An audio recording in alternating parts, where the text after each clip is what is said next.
Good morning, everyone.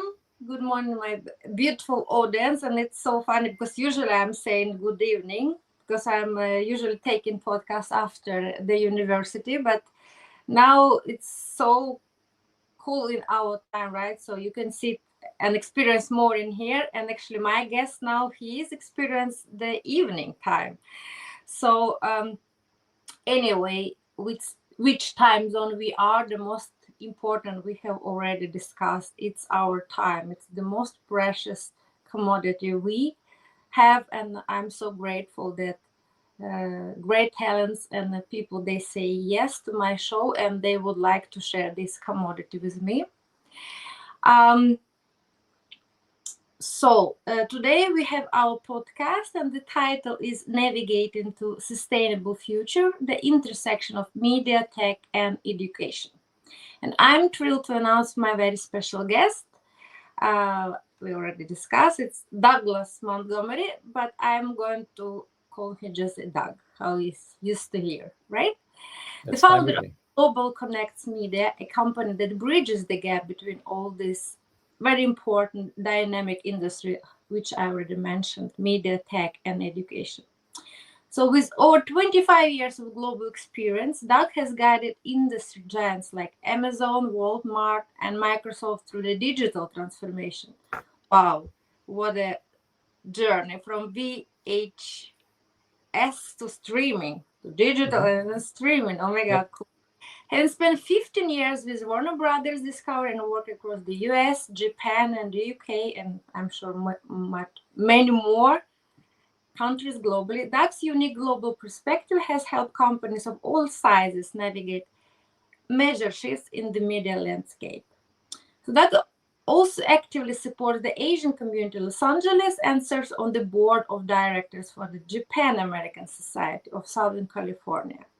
So today we are very thrilled, and me, I'm very proud and honored and privileged to dive into your personal life a little bit and your career. So thank you so much for being on the show. My pleasure. Thank you. And my first question, it's already became the tradition before we start speaking about all these great achievements, right? So it's always starts from our childhood. It's about our dreams, aspirations, imaginations. It's always something from little Valeria, little dog. How Hmm. was this boy? Can you welcome us to his magical road? And yes, can because I do believe that our childhood creates really big impact on our adulthood. So please tell us about little dog. Thank you. Sure. Okay. Thank you. And again, thank you so much for inviting me on the podcast. It's my pleasure.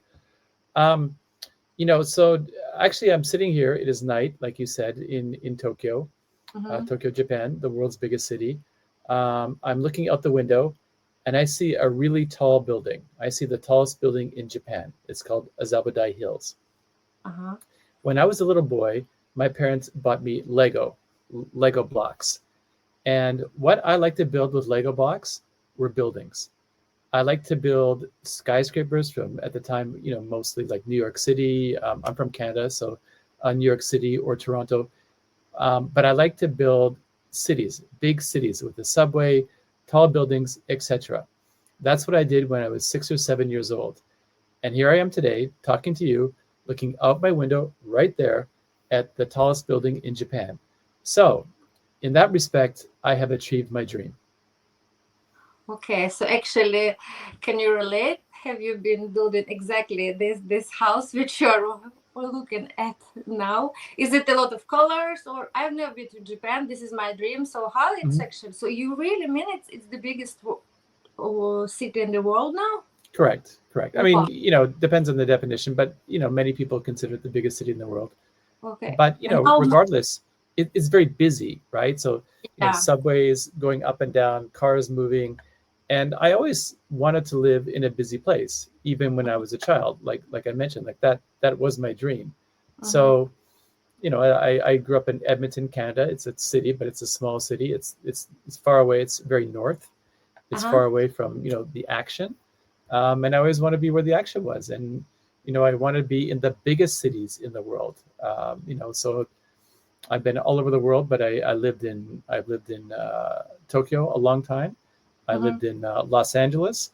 I Mm-hmm. lived in London. Like these are big, big, big Um, cities, and that's what I wanted when I was a little boy. So I, to that ama- extent, I've achieved my dream.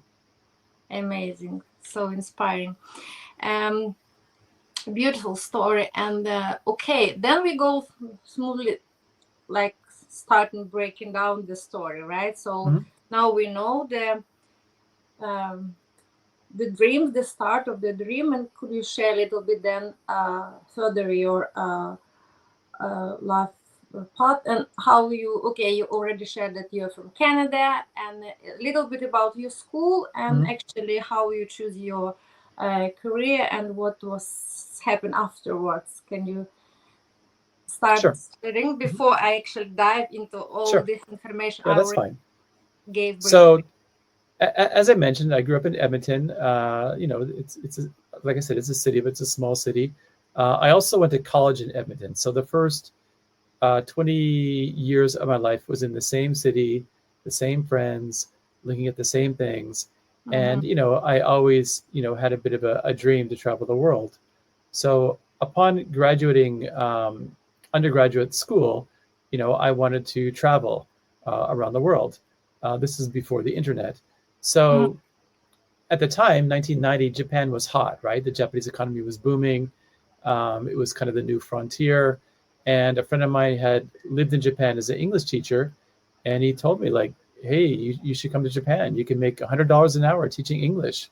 It's so modern, just like the movie Blade Runner. And, back in 1990, 91, honestly speaking, Western countries were somewhat afraid of Japan. Okay. The U.S. economy wasn't doing well. Japanese economy was doing very well, and people thought, you know what, their way of business, their way of life is actually better than ours. That is what people thought in 1990. So I was, just quite curious to go take a look. I had no dream to go to Japan. I just literally went there because my friend said, "Hey, you should come." So I went. Just sense of adventure. So that was my first experience in Japan in 1991. Mm-hmm. Amazing, because actually, I thought when I was studying a little bit your biography, it was like the opposite, that you actually came to LA and established yourself there and have done a lot of major, yes, career achievements and kind of just visited Japan and now, so I didn't know it was other way. It's very Sure. interesting. Uh, just one technical question. I'm Hmm. sorry because when you and me we are talking, are you experienced as well that it's sometimes the black screen and it's slowing No, down? no, it's fine. I just from my side because it's already the day number 2 and I would like to find out this is my problem with my platform is yours because yesterday I have podcast it was the same sometimes it was just black. Sure. No, Mm. I've had no problem actually. It's fine. Oh, okay. So this is just okay. Then we just go further. Okay, so you came to Japan, amazing. But about your school, what was the educational? What was the profession Sure. at So your my school? undergraduate degree was Yeah. international business. Uh huh. Uh huh. So, like I said, I really wanted to see the world. Like that was my dream. So I Yeah. studied international business. And then, it's not easy to get a job as an international businessman, at 20 years old with zero experience. So, I have no patience. I don't want to wait, 10, 15 years to get moved by some company. So I decide not to work for the company and Uh-huh. go as a backpacker to Japan as an English teacher, much Okay. to my parents' sadness. Okay. they were Okay. they were not happy about this decision, but I did it anyway. Yes, and now probably they're happy because you pursue your dreams, and then they want every parents want to see their children happy, right? So this is the most. Absolutely. Okay, so you came to Japan just to visit your friend because he invited you. You were Hmm. just 20 years old, bold, with open heart and open, Hmm. yes, open to new possibilities. And what's happened then? How So your yes career was again, it there? this is a long time ago. This is pre-internet. Um, so coming to Japan in 1991, there weren't that many foreign people. So, That's one. Two, no internet, right? So you don't have access to what's happening in the world. Three, I don't have any money. International phone calls actually really expensive. So coming here in 1991 really, cut off from my old life. I'd only talk to my parents every couple of weeks. We would go visit a bookstore in the busy part of town, and they might have a newspaper from the U.S. that's 7 days old, right? So Okay. you're really kind of cut off from the old life. And honestly speaking, that was like really cool, Mm-hmm. and you couldn't do that now. So now everybody has the cell phone, instant access to everything. So I'm really quite happy, and I feel super fortunate that I actually had the experience of really being cut off from the rest of the world, because Mm-hmm. you can't do that now. So that really, at the time actually was kind of difficult and not so easy, but I had that experience, and you couldn't do that today. So I'm really quite grateful for that. um, and I mean, my own son, he'll never experience that, so I feel bad for him. He doesn't care because he will never know, but I know because I did it. Exactly, I can relate so much because when I talk to my kids now, they're like, "Huh? What do you mean you didn't have PC? What do you mean you didn't have a smartphone?" I said, "What I mean, I didn't have any phone. We had just this automat, like on the block house in another block street. So that's it." But yes, like you said before, it was quite. Um, I don't know. It was less choices, less bombarding of this information, right? It Sure, was absolutely. for our brain. We didn't have to perceive that many impulses all the time. It's like overloading Hmm. all the time, right? It's we need actually now to teach us to slow down, to go backwards, how to be more mindful, at least to try to focus just on one thing. And when it's everybody, every Yep. stimuli, it sometimes, yes, but it's true. This generation, they have no idea how They have actually no idea. been They have no idea. unfortunate. It's true. I also believe, like, okay, we could really experience, like you in your career later, all this transformation, right? But we Mm. also did it in our life. Amazing. But if we go uh, to the your career with digital and with all this tech and media industry, how did you start that, and could you share all this Sure. transformation? So it's very exciting. So I was in actually I went back to Canada this year for Christmas. So I met my family. I hadn't seen them in probably 5 years. We Oh, had COVID for a couple of years, so no travel. uh, But anyway, okay. I hadn't been home in about 5 years. Mm-hmm. So I was catching up with my cousins, and everybody's getting older, and my cousin asked me, well, how about your career? And I said, well, my career is really one thing. I always chose adventure, right? Like there was no plan. All I wanted to do was leave and see the world, and Mm-hmm. then each job opportunity I had just came up. I cannot overemphasize, there was no plan. Just Yeah. if there was an opportunity and some new adventure, I would try. And that's and I've been very fortunate because the very first job I had was English teacher. Mm-hmm. The second job I had, I was selling vegetable oil, just vegetable oil, like putting on salad, right? Uh-huh. Not so exciting. Um, the job I It was had it Japan. Everything now is still in Japan. that was in Japan, yeah. And then after that, I was selling plastic products, including garbage. I was literally selling a garbage, right? I would Oh, go to somebody and say, "Hey, buy our garbage," oh, you know. And then eventually, I ended up working at Warner Brothers, selling Harry Potter, selling Lord of the Rings, selling Game of Thrones. So that's incredible, right? From like vegetable from oil garbage to a to garbage can to like Harry Potter. But there was no plan. It was just opportunity came, and I took the adventure. But Dad, can you share when all that happened? You said again, it's just adventure, no plan.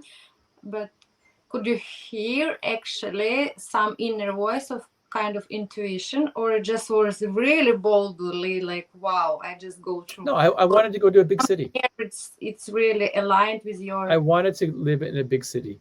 So, I lived in Osaka, a big city, as an English teacher, but the career was going nowhere. So I went back to Canada. I worked in a really small town, and I was really for the vegetable oil company, and I was really unhappy. I did not like it And at depressed, all. probably. Yeah, I didn't like it at all. So I always was thinking, how can I leave? How can I leave? How can I leave? But at the same time, I'm thinking, okay, I can leave. I can be a bartender or something. But I don't want to do that. So I'm thinking, how can I make my career in some big fancy city? So that was always in my mind. So I was always looking for that opportunity. I don't care about the product or the job. I care about the location. Okay. And as we know, where focus goes, energy flows. So then, of course, you were focused on your dream. And then tell us how you started at Warner Brothers and all this Sure. transformation, how you, yes, that journey happened. So the vegetable oil company, they hired me because I had lived in Japan, and there weren't that many people who had lived in Japan at the time, and they had business in Japan. So I lived in a small city in Canada, but when Japanese customers came to visit the factory, it was nice to have me there. But I wasn't happy because I was in this small city. I was not going on the business trip to Japan, so I wasn't happy. But anyway, eventually they got a big contract in Japan, and they decided to send me back. So I got very lucky. I was sent by the small company from a small city, and they sent me to Tokyo to work, to help with the customers in Japan. So that was a big, big break. So I did that for a couple of years. Anyway, I can go to a lot of detail, but the business didn't go well. So eventually I got laid off. So, then they said, look, we can bring you back to Canada, but if you don't want to come to Canada, we're going to let you go. So I had to make a decision. Do I go back to Canada with this little small company, or, quit or get fired, whatever you want to call it, and stay in Japan? So once again, I have a choice. I choose adventure. Okay, I will stay in Japan. I will take my chances. I will find a new job. And I got lucky. I found a job with this company that was selling, it was an American company selling garbage cans in Japan. But the interesting thing is, right at that very moment was when, I met my wife. My wife is Japanese. And actually, we got married in Japan when I was unemployed. So I have to give a lot of credit for my wife. At the time that I got, I had to leave the one company, I didn't have a new job, she was still willing to marry me. Yeah. So I have to give her full credit.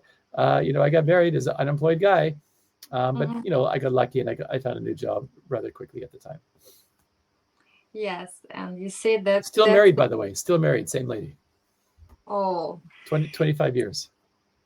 Congratulations, beautiful Thank you. story. You see that she made the right choice. She followed her heart, and she saw the most important in you. It's your values, because job and all these circumstances, it's changeable. But mostly when she met you, you already established, or you were born with very special values she chosen, and it was the very right choice for her. So congratulations. Yes.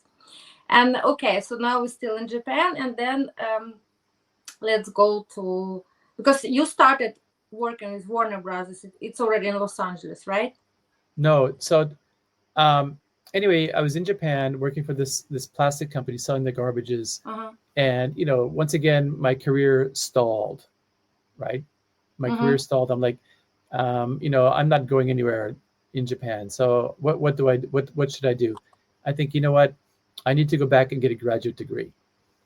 So discuss with my wife, and, once again, we agree to quit my job and go to the US and get a graduate degree. That's also a big decision, right? Like, we are quitting our life and completely leaving Japan. So, again, we discussed, and we both agreed to do it. So we left Japan 2002. I went to Los Angeles and got a graduate degree at University of Southern California. Before we left for Los Angeles, my wife, who was an interpreter by trade, was working for Walmart in Japan. So she worked for the top guy for Walmart in Japan. So when she quit, her boss said, "Why are you leaving?" Well, my husband wants to get a graduate degree. So he said, "Look, when your husband graduates from, MBA, Mhm. call me and we'll see if we can find him a job. So Wow, amazing. at the end of the MBA, Hmm. we finish, we're in Los Angeles, right? My wife calls her old boss and says, hey, my husband's done. We think Walmart is going to hire us and take us back to Japan. But they Hmm. did not. Walmart said, we want people who have international experience in our head office in Arkansas. So we Hmm. have to move to Arkansas. Once again, a small town. Oh yeah, again. Hmm. Did the wheel like this, and so you moved back to small Yes, before big correct. adventure again, right? Yep. Yeah. So, we work for Walmart, which is quite exciting because the world's biggest company, but we Hmm. don't like the town. The town is small. Hmm. So once again, I'm thinking, how can we progress the career and also move to somewhere big, right? At the time, DVD business was booming. Hmm. So I kept looking around, and eventually I applied for a job with Warner Brothers Hmm. to help them with their DVD business with Walmart, and Warner Brothers hired me. So the first job I had with Warner Brothers was Hmm. in Arkansas, Hmm. working on Walmart account when Walmart was buying billions of dollars of DVD. This is 2005. Uh-huh. Okay. And it started there, and you have Correct. witnessed all this transformation. Oh my God. Yes. There's no Yes. digital. They're just, VHS tapes Yes, to, yes, at the I know. time was like Walmart store had VHS tapes and Mm-hmm. then slowly reducing VHS tapes and bringing in DVD. Mm-hmm. That's when I started in entertainment. Yeah. So can you believe you've been like really diversified through your path, like culturally, and now like all this major shift in this tech and EI, now EI, right? Everything Mhm. digitalization, everything was happened, and mostly, of course, like I mean, interaction with diversity, diverse cultures, and based on ethnical background and all type of diversity. So because my podcast, it's about diversity and diversity Mhm. management. It's my Sure. search and also my passion, because also like I'm Ukrainian.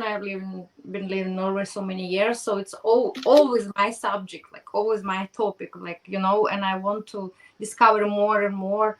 And of course, I'm advocating for more inclusive environments, and try to to say that it's just, I know it's not just advantages, it's also challenging, but still I believe diversity, it's like biodiversity, it's so great for human being for all reasons. But and even like I could read and of course understand from your profile that your career all the time were uh, so much connected with working in diverse environments, right? And Mhm. so could you please then share actually how you see it from diversity perspective? What Sure. are the challenges and what actually, okay, advantage and disadvantage, Sure. and if there are use advantage, how we can actually harness them? Thank you. So, actually funny you ask about diversity now. So Arkansas is in the middle of the United States. It's kind of the South. It is very, very, mainly like Caucasian people like myself, but it is very, very, very different from Canada. Very Uh-huh. different. And actually, the team that I work for in Arkansas, they called me, this white face in Arkansas, they called me stealth diversity. Oh, That's what okay. that's what they called me. They said, look, actually, you're from Canada, you're quite different. You also spent a long time in Japan. You actually are quite different from the rest of us. Mm-hmm. Face is the same, right? But actually, spirit and knowledge is very different. So literally, they called me stealth diversity. Mm-hmm. Um, that's one. Two, I actually needed a visa because, again, I'm not American, right? That was a Mm-hmm. whole other problem. They weren't used to hiring foreign people in US. So Mm-hmm. again, I had to go through the same process that, anybody has to go through in US. So, the point I'm making is diversity is not always like the easy one, like skin color or sex or gender. Mm-hmm. Diversity can be like mindset, Mm-hmm. background. And, you know, my boss even said, like, before they hired me, like, are you going to be okay trying to sell and work with, people from the South? once again, they're Caucasians just like me, but he was worried like that I wouldn't fit in. Mm-hmm. So, the point I'm making is diversity, like I just said, is not just skin color, is not just, you know, sex or gender. It can be many things. And working in Arkansas, I felt quite different from everybody else, to be honest with you. Yeah, and I didn't feel like I fit in. No, and then your approach was like how to cope with that. You should adjust. They should adjust. What was the way, or still you wanted actually to Sure. go to the bigger So city? one thing I'll add to that, remember, my wife is Japanese, right? Mm-hmm. There are not that many Asian people in Arkansas. Mm-hmm. And when we went there, we went to the shopping mall to kind of like check out the town if we could live there or not. She looks around the shopping mall, she doesn't see any other Asian people, zero, right? And she's from Tokyo. It's like 20 million Asian people, or Mm-hmm. lived in California. There's lots of Asian people. So she's like, no, we are not living here. But anyway, we did. But I think I got very lucky because actually the team that I worked with at Walmart, they were a lot of fun and very, very open. Okay. So I actually worked for Walmart International. So I think people had an open mind anyway. Maybe if I worked for the US side, it would have been different. But I got very lucky. And, quite frankly, they were curious about me and curious about my wife. And, that made all the difference. Like they were, oh, you lived in Japan. Oh, I like sushi. Oh, your wife's Japanese. Oh, I'd love to talk to her. So, that made a huge difference because the particular team I worked for was very open. Had they not been open, hey, life can be very different, but they were very open. So I'm very grateful for that. Because I think that also it can be like plus and minus to live in like big city with a lot of small communities and all this busyness. But sometimes it's true. It's like maybe small tight communities, they are more it's less competition, maybe less speed, maybe less, I don't, they are more flexy. It can be like a little bit different environment than, because in big city it's kind of battle all the time, and people are so self I don't know, focused. So because I've lived like in the south part of Ukraine, and when I moved to Kiev, also I discovered it was a big difference. Even for me, even like you said, it's culture, but it's subculture. Even I'm still Ukrainian. Subculture, absolutely. But for me, it was also, I didn't quite fit from the beginning at all. And people in Kiev, their capital, they look like me like this, like, oh, you're from there. Yeah, I know. Like, countryside. I understand very well. Countryside. So, but yes, when again I moved due to other reason to the smaller city, then again, oh, it's so nice, something new, something like, but it's always about mindset, right? It's about people who actually are surrounding you all the time, like on daily basis. So that's why maybe you have chosen to stay. And how many years you lived in this smaller city? Almost 5. Oh, okay, so almost 5 years. It was a while. Yeah. So you said something interesting, subcultures. So here's an observation my wife and I have from both of our perspectives. We've kind of lived in 3 different cities, very small, like Arkansas. So actually in Arkansas, we actually made some really good friends. There ended up being, I don't know, maybe 10 Japanese ladies, right? Only 10. But because the number was so small, they got along like family. Yeah. Right. So my wife made some really good friends with these other, Japanese ladies, and those families actually became really close. Anyway, we also lived in Los Angeles a long time, right? There are many How many years have you lived there? We lived in Los Angeles for like 14 years. We actually struggled to make friends in Los Angeles, but not Arkansas. So the question is why? There's actually a lot more Japanese in LA. A lot more, couples like us, mixed couples.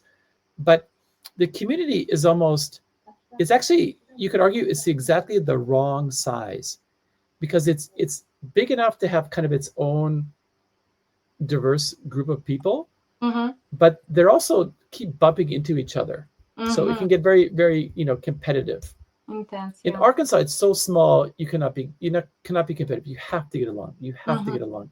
Mm-hmm. In LA, the Japanese community was kind of big enough that you didn't have to get along, but you Mm-hmm. weren't part of the bigger, white community either.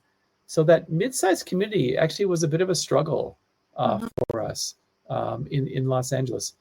On the reverse side, it can be a bit of a struggle here in Tokyo for me. Mm-hmm. Obviously most of the people are Japanese, but there is an okay size of foreign people. But Mm-hmm. I bump into them all the time. I go to an event, I'm trying to get a job, this and that. So I kind of bump into each other, and it's Mm-hmm. a little more competitive than the super super small community. So I just wanted to mention that because you mentioned these sub communities. They're Mm-hmm. very real, and they're all very different. Look, it's very nice how our conversation took the angle, and I love this with podcast and actually sharing people's real story, because It's a real story.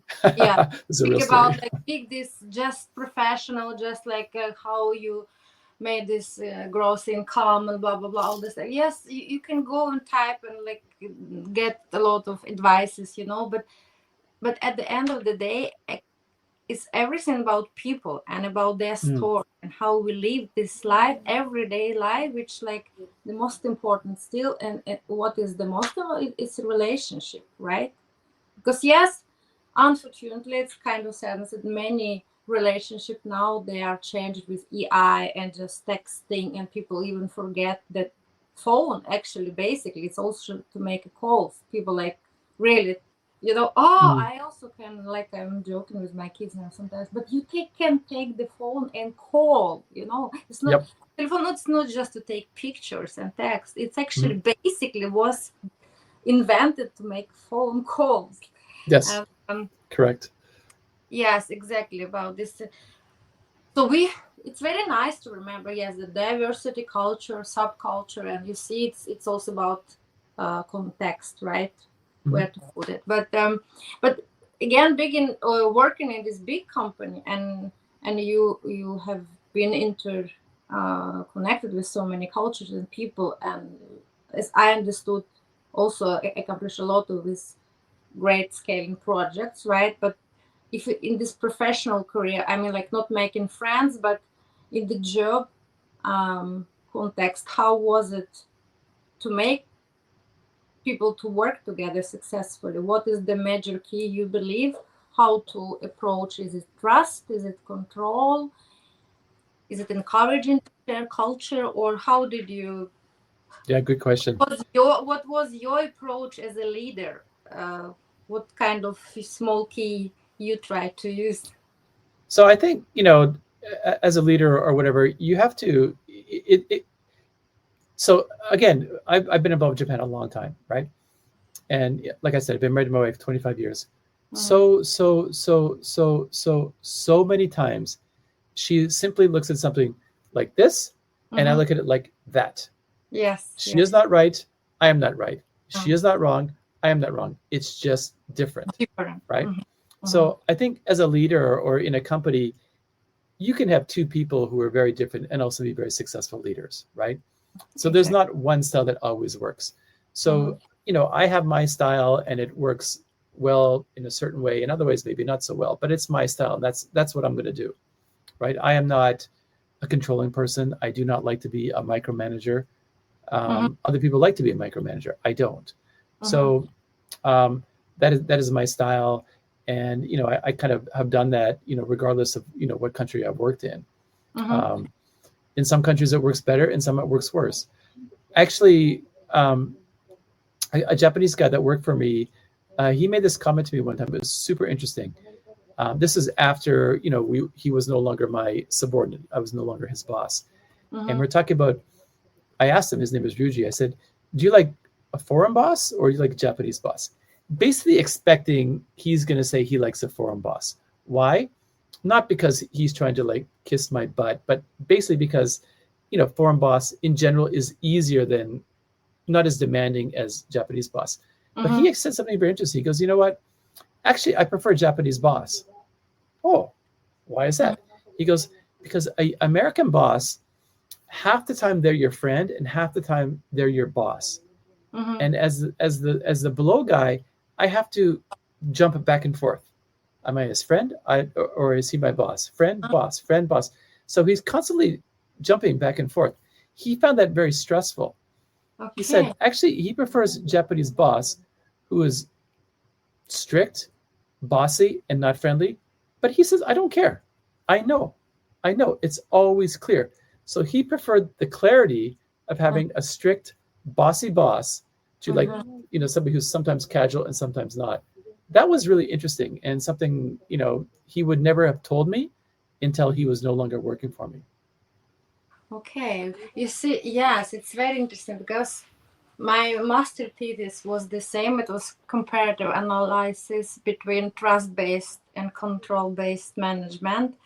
And I was so sure before that uh, during my interview that I should get the comments that, of course, like trust-based, when we are friends, when you can share like the same almost um, I don't know, like it's when it's very flat structure, no hierarchy, so it's much better. But then many people also man that they were confused. They like Mm, really didn't understand, and then they didn't feel this um, the feeling of authority in their mm, boss, that like they kind of even consider them to be weak, because mm. they some people really also they need clarity, they need this Yes. bound, like this is okay, this is not okay.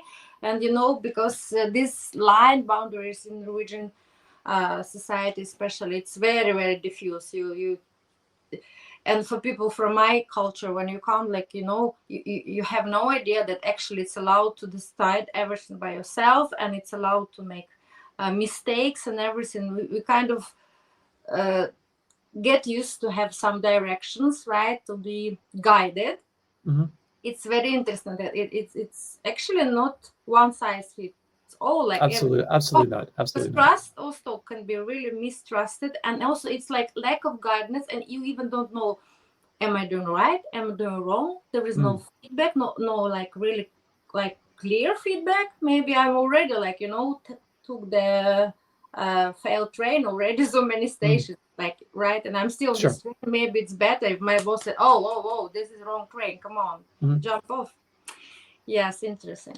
Tell me, very interesting for me as well about this Japanese story. Now I understand why Mm, you engage so much in Los Angeles, mm. in Japanese society, and I could read your site. And actually, we didn't come to your company, your great Oh, company, already diversified, because yeah. you decided to merge and to marry these three domains: tech, Mm. um, media, and education. Right? What was the sparkle, inspiration? Tell us about this story. This So the truth the truth global is connects media, right? sure. The truth is, Mm. the phrase goes, I was graduated from Warner Brothers. I didn't graduate from Warner Brothers. I was graduated from Warner Brothers. It means so. You was graduated. Okay. Yeah. But anyway, that's fine. But so then I look at my life and I'm, let's say the last one third of a career, and what do I want to do?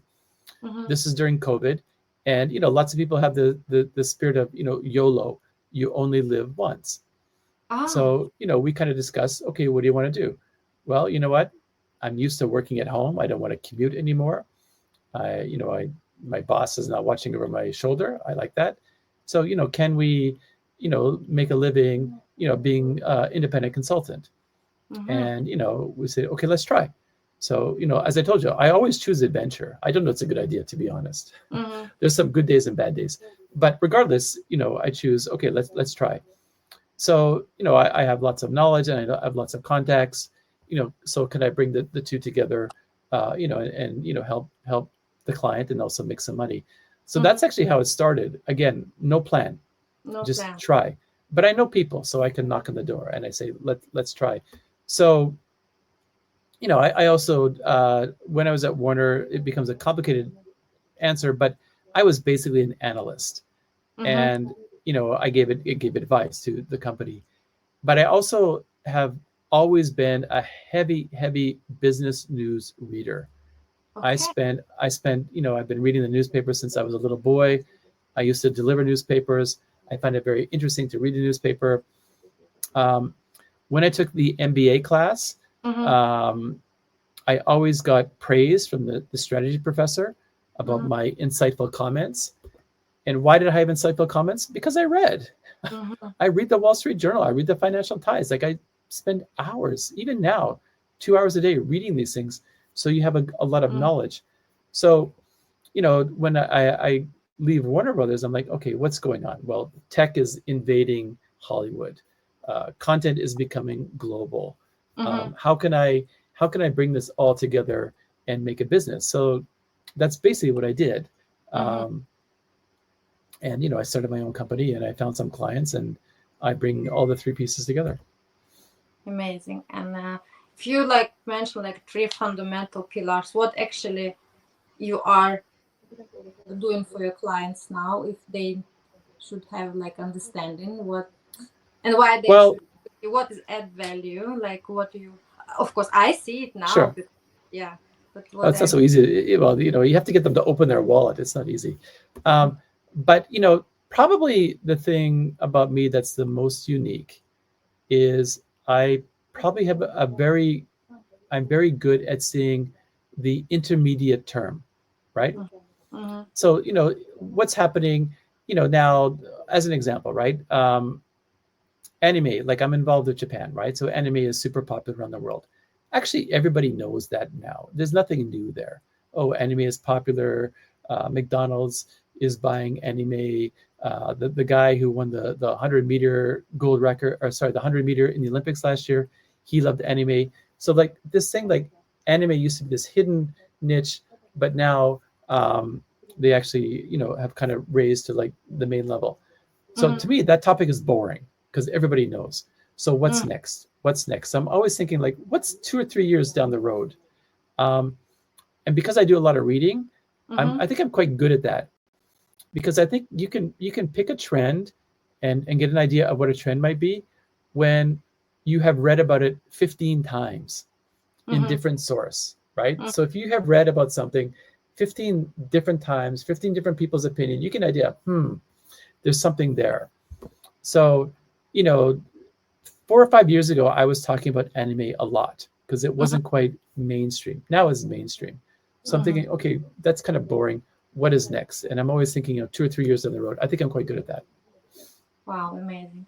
And for me, it's actually still a little bit not mainstream because maybe, I don't know, uh, kind of, I believe one of my daughters, she was into that. And because she's also very nice at drawing, so maybe I was a little bit presented by her. But what do you think, if you, your personal opinion, what is so actually special and different with anime? What is actually this um, magic in it? Well, so the magic of anime, I mean, there's a lot of people have written about this, but, you know, well, first of all, anime was brought over to, outside Japan almost 60 years ago. Mm-hmm. So it's not exactly new. And it's had different waves of popularity. Right now is a peak of popularity, but it's had big popularity that gone down. But probably the simple answer, probably the biggest reason anime is so popular is actually to go to your favorite topic, is it's very diverse, Mm-hmm. right? If you look at, let's say, US comics, Marvel or DC, those Mm-hmm. those heroes they're actually not that diverse. I mean, okay, one guy's black and one guy's white and one's a woman, but they're all like superheroes, Mm-hmm. you know, strong, can do amazing things and whatever. So okay, the face is diverse, but actually what they do is not diverse at all. It's very, super Predictable. superhero, super strong. But actually, the anime characters, they are all over the map. Some are strong, some are weak, some are confident, some are underconfident. They have crazy bodies, and they're not always pretty, etc. So the diversity of anime is actually much, much larger than the diversity of characters in US comics, in my opinion. But many people say the same thing. Mm. Therefore, the stories resonate with people around the world actually much deeper than U.S. comics. U.S. comics can be very shallow. Mm-hmm. Superman, yeah, is a wonderful character, but it's not that complicated, right? Mm-hmm. Mm-hmm. But anime is much more complicated, much more diverse, um, and the characters can be much more flawed, Mm-hmm. much more. They can look really funny, but actually they could be much more realistic in another way. So I just Mm-hmm. think the depth of anime is probably what has made it so successful around the world. Wow, that's new for me. I love to stimulate my brain muscle. It's really, I can actually sit, maybe, okay, I love food, okay, I love eating, but put something not in my stomach. But here I was like, oh, I have no idea. This is so There, interesting. there's adult anime. It's not just for kids. Adults like it too. Okay, no, I had no idea. And about your engagement in Los Angeles community, Japanese community, is it big there? It's because I now see it was festival and you're involved in so Kinda, but many that's my things. point. Like it's kind of big, but at the same time, you're not part of the main. You're not part of the main society, right? Yeah, Like it is a subculture. yeah. LA is a funny city, in that it's they say it's a collection of subcultures, right? Like the Korean community is very tight. The Japanese community is very tight. Mm-hmm. There's a Ukrainian community. There's an Armenian community. There's a Mexican community. There's a Guatemalan community, and Yeah. they don't merge all that much. They kind of exist side by side. Mm-hmm. Um, so you live in this city. I don't know, 20 million people, but the Japanese community is maybe 10,000 Mm-hmm. people. And like I said, you kind of bump up on each other, and it's a funny size. This medium sized community. It can be, as I mentioned, difficult actually, because it's Mm-hmm. kind of big, so you don't see everybody every day. But in the end, it's actually kind of small. Um, and I, the comparison was when we lived in Arkansas, and the community was really small. Actually, my wife made better friends in Arkansas than LA. yeah. And this award, can you share us? Because I also read that you've been awarded with a great award. Oh, So, what kind of award was it? Can well, you tell us? anyway, so like I said, my wife's a Japanese. We've been married 25 years. My son, actually, he's adopted. He's a Japanese national. He's now 17. Mm-hmm. I have spent the last 30 years of my life basically making money between Japan and North America. I am committed to Japan, right? Like that will be my life. That's my Mm-hmm. family's life. That's my business life. So I was asked almost, I don't know, 7, 8 years ago by Japanese government, can you help us, create the next generation of, global entertainment executives? Uh-huh. And they said, we have some people, they're high potential, 30 something years old, Japanese people that we want to invest in, and Mm-hmm. have them learn how to make content global. At the Mm-hmm. time, when Netflix wasn't that big at the time, at the time Warner was the biggest entertainment company. Can you help us? So I said, of course. So anyway, quite frankly, Warner was not all that interested in doing the program, Mm-hmm. for a number of reasons. Um, so I pushed and pushed and pushed really hard, and Mm-hmm. eventually Warner said yes. And we hired a lady in the first year that worked, for me, working partially for me, but partially for somebody else. Learning how Warner Brothers became a global company, and we Mm-hmm. did that for 2 or 3 years. And then Japanese government was grateful, so they gave me the Cool Japan Award. Oh, amazing. It's about, yes, again, diversity. So I love that merging of culture. And like you said, we have already discussed it, challenging, of course. That's why it's so beautiful, because we have the same point. I love adventure as well, and always merging culture or some type of diversity. It's always risky and challenging, and it's always adventurous, right? Yeah, but It's always that's adventure. I always chose adventure. I'm not sure it's always the best idea, but I personally always chose it. but this authenticity, this is your integrity, yeah. And okay, and then very um nice insights, knowledgeable. And the last topic I want to touch, it's very new, and not new like topic for me, but new maybe around the world, the emerging type of diversity which people start speaking more and more. It's neurodiversity and Mhm. neurological, because I am the part of community, as we can say it like that. I'm displaying my neurodiversity is OCD, but it's so many different different spectrums, right? And I do believe that people like me and with special outside of box thinking, it's very cool for especially creative domains. But it's still like, society still have a lot of barriers and stigma and prejudice, how this should be, how that should be, right? So what is your opinion about neurodiversity and media, tech, and education? um, have you Sure. first of all, have you heard about this concept? Because Oh, for absolutely. Oh, okay, yeah. Because So, it's so strange. I have OCD 14 years, and I met this terminology just 3 months ago. It's so mm. strange. That's why I decided now I have to do something with this topic. So, yes, please. so one of the jobs I have, I'm a part-time professor at Temple University in Japan, Mm-hmm. and I just started last semester. This is the second round of teaching I'm doing. So I'm exposed to like a lot of young people, right? Like 30, 40 people, 19, 20 years old. And anyway, they are the so-called digital native, right? And they, Gen Z, digital native. And, Mm-hmm. what you read about digital natives is that they are very, very different. Mm-hmm. Okay, every generation is different, right? Baby boomer, Gen X, millennial, everybody's different. Mm-hmm. But what they say is actually, no, Generation Z is actually quite different. Right. They're actually, the difference between Generation Z and millennials is quite big. The Mm-hmm. difference between millennial and Gen X, not so big. Why? Well, one huge reason is actually digital, right? Yeah. Mm-hmm. Because this generation has been 100% digital, which Mm-hmm. means they, two big things. One, they've been connected to the entire world through the internet their entire life. And Mm-hmm. then two, they're very used to like devices. Mm-hmm. So they're very different. And, teaching this group of kids, both last semester and this semester, I can see it. And, there's, we can go on and on about, social media, good or bad, but regardless, neurodivergence has come up many, many, many, many times. Mm-hmm. That did not come up when I grew up, right? Mm-hmm. Boy or girl, that's it, right? Yeah. And Yeah. it was very, very Behave- simple, yeah. but now it's very complex. Mm-hmm. And, that's something that probably it's probably always been there, but now because of many reasons, the lid is off and you can see it, but maybe before it was hidden.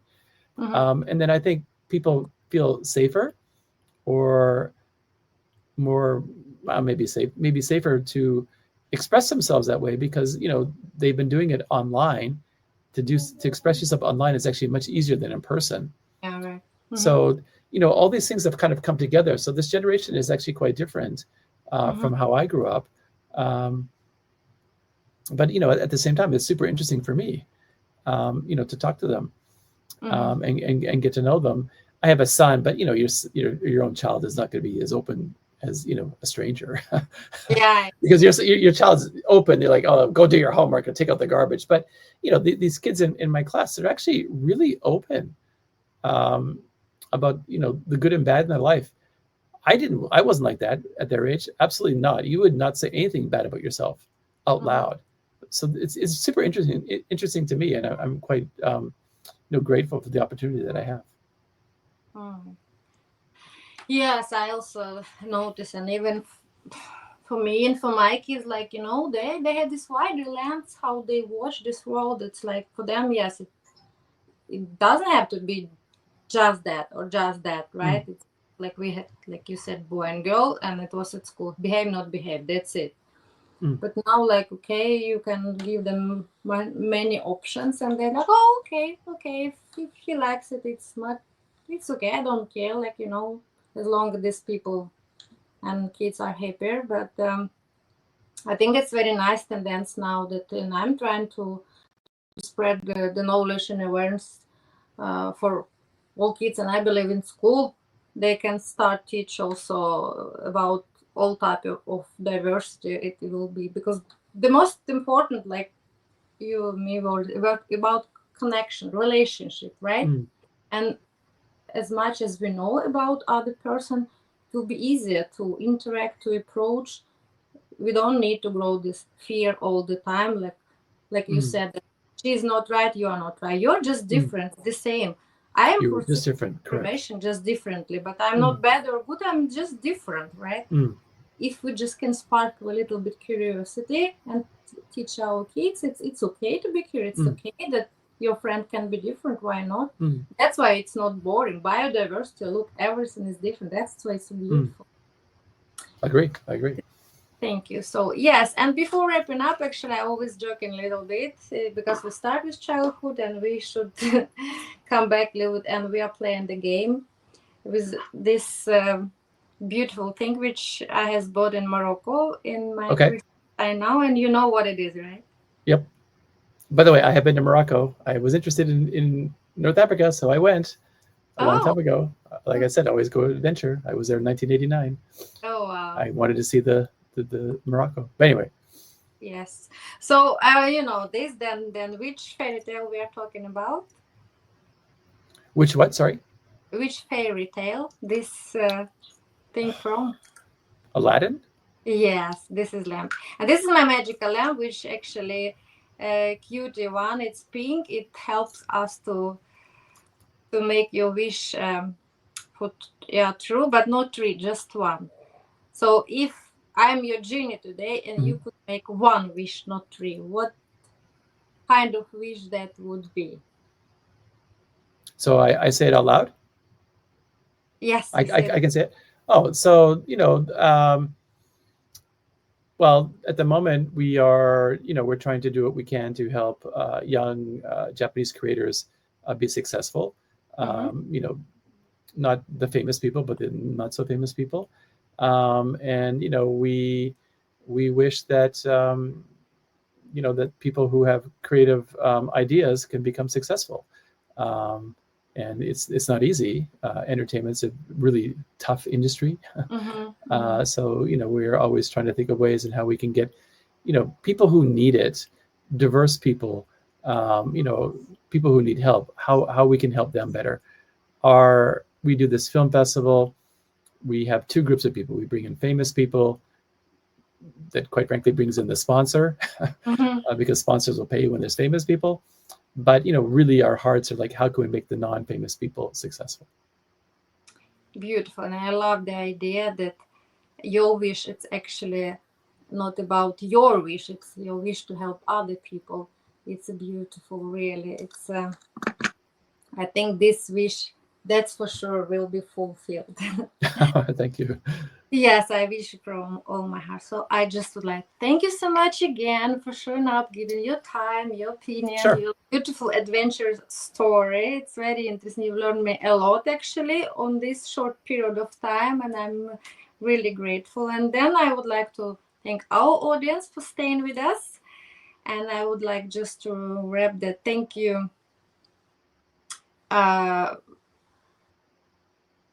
That for that opportunity that we are having now, because we discussed all type of culture, subculture, but at the end of the day, it's so beautiful that we all have this experience and we can share them, right? And by sharing our story can inspire other people to help. Even now you made this beautiful wish to help other people, and I always believe if we articulate more clearly what we are doing, what we wish for, it always also encourage other people to something better. I do believe in that. Sure. So I would like to finish our show today by underlining that the way this communication and field which you've been working, and the way you have created your life is adventure, but also now through the help of AI, tech, and education, everything. So it's all together converging, right? And all that give our society endless possibility, not just for innovation, but for creating a more diverse and equitable global community. So I believe by fostering connections across cultures and industries, we can not only drive progress, but also ensure that this progress is meaningful, responsible, and sustainable. And adventurous. We should have fun. And adventurous. Very important, right? Yep. And bold, no, I want this. I want a big city. I want that. It's a beautiful story. I hope our people who sit just behind the screen sometimes, and oh no, they maybe, I believe we didn't have that much entertainment and maybe information. It maybe this made us more bold and actually kind of small crazy creative. I just go there, right? Now people, oh Google, oh no, but now no, I don't know. That's why it's sparked so much interest, because we had no idea, we had no this actually a tendency to so much information sources like now just sitting, right? So you had to go and see. Yep. Sometimes actually it's better to put in the circumstances that you have no choice. Amazing. And then your last I don't know, say something to our audience before you say bye. Oh, okay. I think the easy one is like, oh, please chase your dreams. I mean, that's easy, right? But life is not that simple, right? Like, okay, yeah, chase your dreams, but it's I to a certain extent I chased my dreams, but I did put some thought behind it, and like I mentioned, I lived in Arkansas for 5 years. Because I was like, okay, this is not where we want to end up in our life. We want to live in a big city, but at the moment, this is a very good opportunity. So let's suck it up, right? Like let's suck it up and be smart about this. I lived in another city in Canada. It's called Lethbridge. It's very small. Same thing. It wasn't where I wanted to be, but I'm like, at this point in time, it's quite smart to be here. So I think as far as career advice goes, think 2 or 3 moves into the future. The first move you take maybe is not exactly what you want, but will it, move the ball forward to where you want to go? And that's what I've done. So it wasn't quite as simple like, oh, adventure, I'll just drop everything and run. No, I thought about, 2 or 3 moves ahead. And, that would be my, the comment I'd like to make to people. So actually, to trust the process and enjoy the journey. Small steps, but enjoy the journey. Yes, it's important. We should do that. Thank you so much again for staying with us, and to our audience, once more, stay with us, tuned, and to the next time. Thank you so much. All right. Thank you.